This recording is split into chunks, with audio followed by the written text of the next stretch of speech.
I should not be here. I shouldn't be on this stage talking to you about storytelling. Why not? I'll give you two reasons. The first is I don't consider myself to be a great storyteller. Yes, I've been helping other people tell their stories for 20 years. But to be honest, I'm not even the best storyteller in my family. In fact, my wife usually finishes my stories for me because she knows that I'll stuff them up. Some of you may have partners like that. It's a bit embarrassing, really, because the Irish have a reputation for being great storytellers, right?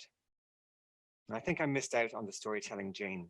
But what I got instead was the story finder gene. Because you see, I love helping other people find and share their stories. Stories that define who you are and what you stand for.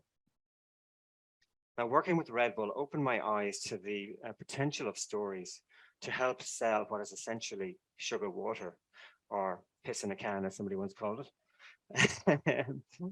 And I figured that if Red Bull could use stories to sell sugar water, then why couldn't other businesses and business leaders leverage the power of storytelling? So I quit my job as a journalist and I started working with businesses and business leaders to help them tell better stories. And today I work one-to-one with clients, and I also work with organizations. I run workshops and I help them tell better stories within their organizations. Now, as part of the work I do, I came up with a process, a simple process to reflect on your own kind of life, on your own journey, to try and come up with some stories that you can share in a business setting. Because we have so many stories, right? We have hundreds and thousands of stories. As I said, our lives are one long story. So how do you identify the ones that you can share? There's three stages to the process. Why three stages? Well, I like to think of this process as like panning for gold. You're only looking for a few nuggets, a few stories to make it worth your while. And by panning through these different periods in your life, you're much more likely to strike gold. But the first stage is the stories that shaped you. These are the formative years of your life, from when you were born up to about the age of 18. And I'm going to look at one of those in a few minutes.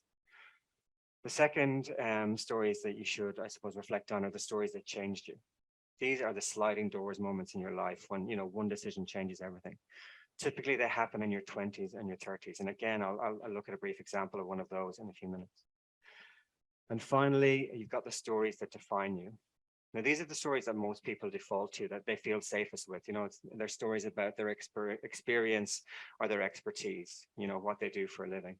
But even with these stories, if you reflect a bit deeper on them and figure out, what you do, how you do it, and more importantly, why you do it, I think there's some real gold in those stories as well.